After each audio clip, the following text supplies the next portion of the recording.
कक्षा 12वीं के समस्त विद्यार्थियों को आज के दिवस की प्रातः बेला का हार्दिक अभिवादन।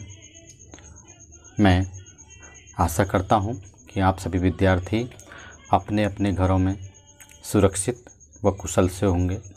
साथ ही आप सभी अपने इस कोरोना काल के चुनौतीपूर्ण समय में भी ज्ञान में उत्तरोत्तर वृद्धि हेतु प्रयासरत होंगे। हिंदी शिक्षण पाठ के अंतर्गत आज हम गद्य पाठ नमक पर प्रकाश डालने जा रहे हैं, जिसकी लेखिका है रजिया सज्जाद जहीर। सर्वप्रथम हम निम्नांकित बिंदुओं के आधार पर इस पाठ को समझने का प्रयास करेंगे, ताकि यह पाठ हम सभी को भली भांति समझ आ सके और हम इससे लाभ ले सकें। प्रथम, लेखक परिचय। कथानक।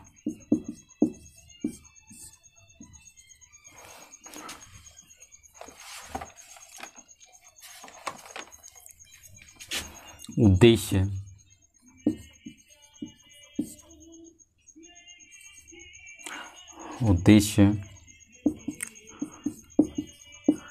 शिक्षा।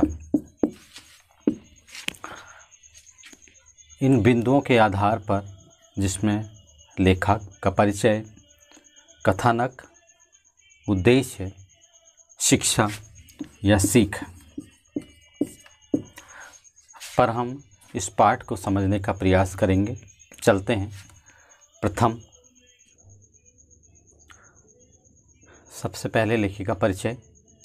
15 फरवरी 1917 ईस्वी राजस्थान के अजमेर में जन्मी। एमए उर्दू से किया। इन्होंने अपनी शिक्षा लखनऊ के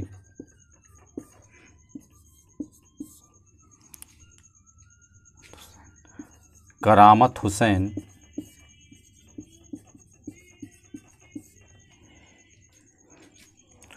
गर्ल्स कॉलेज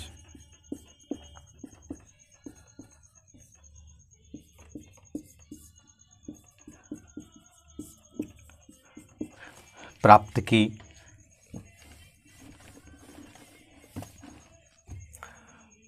उर्दू भाषा में अपनी लेखनी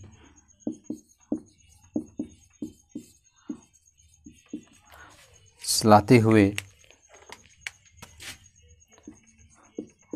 लेखिका ने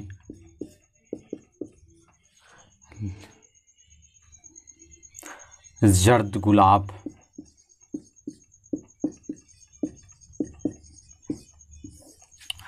नाम के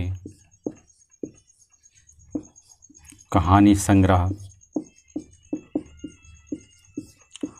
में अपनी रचनाओं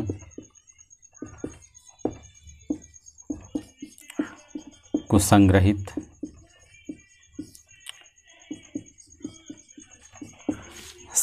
किया।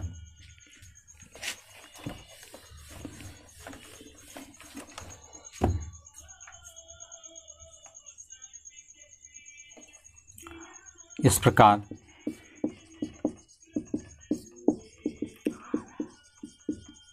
हिंदी साहित्य की सेवा करते हुए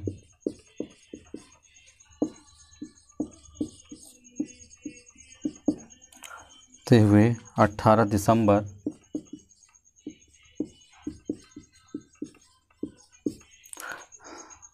1979 इन्होंने इस संसार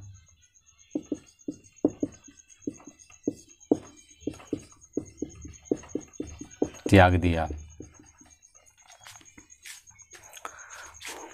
यह था लेखक परिचय। चलते हैं पाठ कथानक की ओर।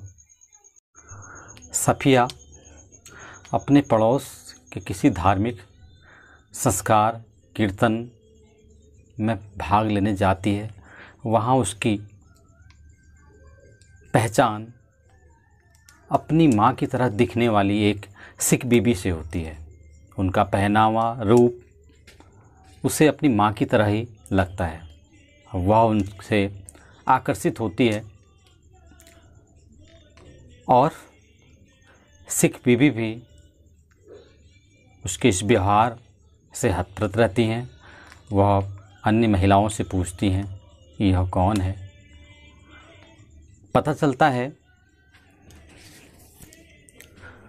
कि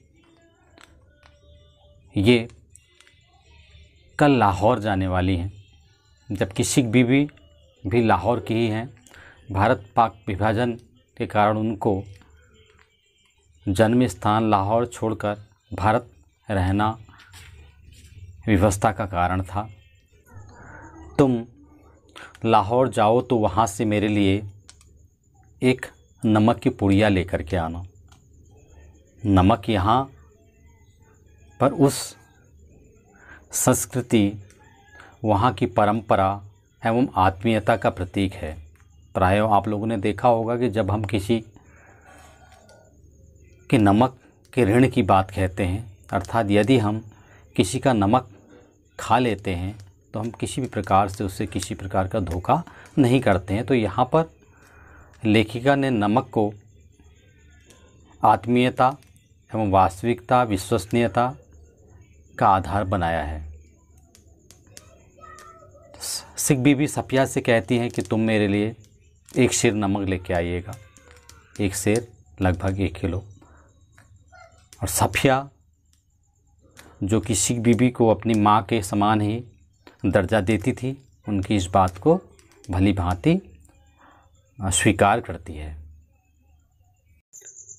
उसके भाइयों द्वारा उसका आदर सत्कार किया जाता है। सफिया का एक भाई पुलिस विभाग में है और कुछ दिन रहने के बाद जब सफिया वापस लौटती है तो अपने भाई से कहती है कि मुझे सिख बीबी के लिए एक नमक की पुड़िया ले जानी है। उन्होंने वह नमक मंगाया है। उनका भाई उससे बतलाता है कि यहाँ से नमक ले जाना गैरकानूनी है, क्योंकि यहाँ से किसी प्रकार से नमक का आयात नहीं किया जा सकता। लेकिन सफिया जो कि सिख बीबी को अपने माँ के समान दर्जा देती है और वह उसकी इस भावनाओं को भी सम्मान दिया जाना चाहती है कि वह अपनी जन्मभूमि से कितना प्रेम करती है। इसी व्यवस्था के वशीभूत होकर सफिया निर्णय लेती है कि वह सिख बीबी के लिए ज़रूर नमक ले जाएगी और यह बात वो अपने भाइयों को भली भांति बतलाती है। लेकिन वह इसी द्वंद्व में रहती है कि क्या वह नमक ले जाए। सीमा पर पकड़ी गई तो क्या होगा। लेकिन अंत में वह निर्णय लेती है कि कुछ भी हो, लेकिन वह सिख बीबी के लिए नमक ज़रूर लेकर के जाएगी और वह अपने भाई से भी इस बात को कहती है कि उसे नमक ले जाना है। सिख बीबी को पता है कि भारत से केले प्रायः यहाँ पर लाए जाते हैं और उसमें किसी भी प्रकार की कोई चेकिंग, सुरक्षा, सीमा पर अधिक कड़ाई का अनुपालन नहीं किया जाता है और पाकिस्तान से भारत के लिए कीनू ले जाए जाते हैं, जिसके साथ भी वही प्रतिक्रिया होती है। तो वह भी अपनी कीनू की टोकरी में एक पुड़िया नमक की छिपा लेती है। लेकिन फिर वह विचार करती है कि इस थोड़े से नमक को वो छिपा कर नहीं ले जाएगी, कस्टम अधिकारी को बताएगी कि यह उसकी किस भावना के कारण वह ऐसा करने पर विवश है। और होता भी यही है, जैसे ही वह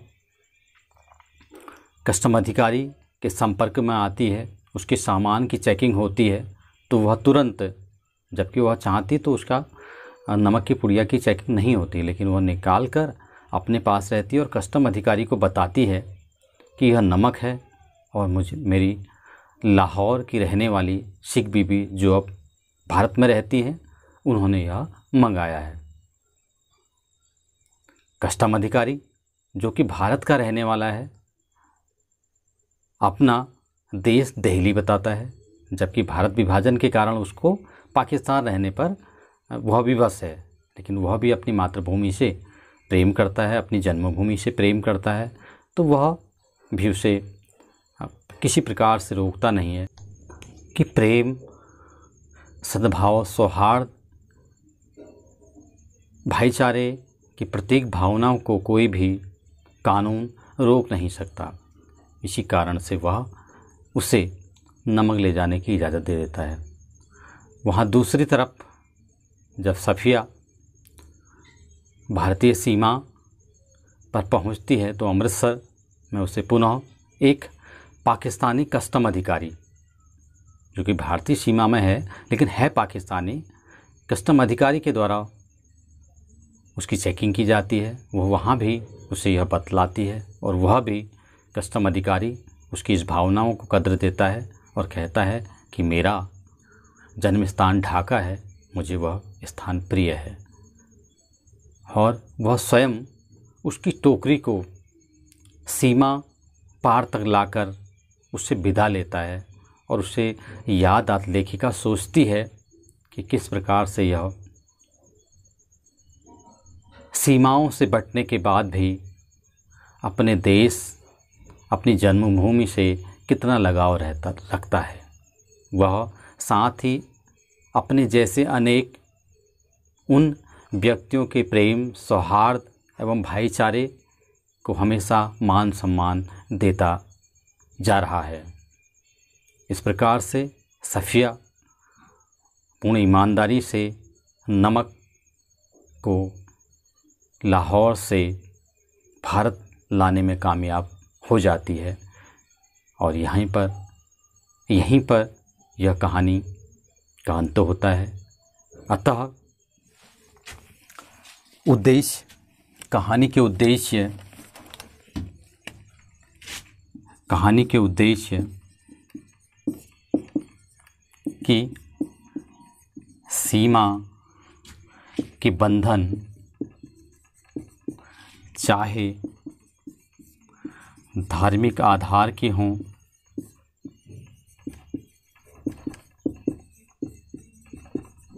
या सामाजिक आधार के,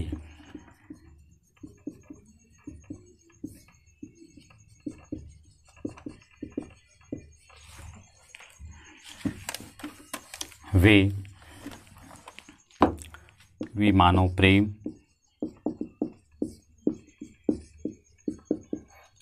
भाईचारा, सौहार्द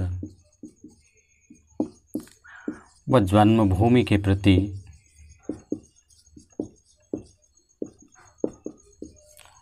आत्मलगाव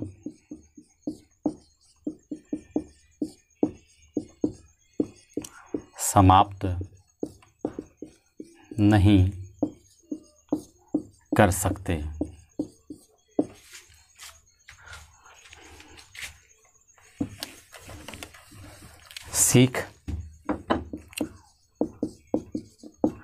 शिक्षा एवं सीख के आधार पर हम कह सकते हैं कि यह कहानी नमक हमें यह शिक्षा प्रदान करती है कि सीमाएं हमारे आत्मचिंतन एवं आत्मीयता को समाप्त नहीं कर सकती हैं।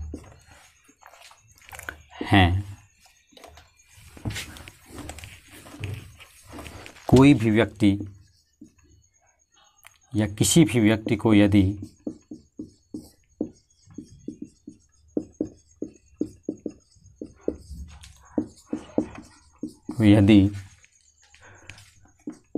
किसी सीमा बंधन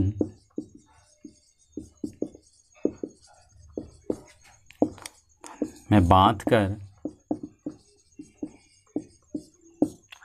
अलग कर दिया जाए,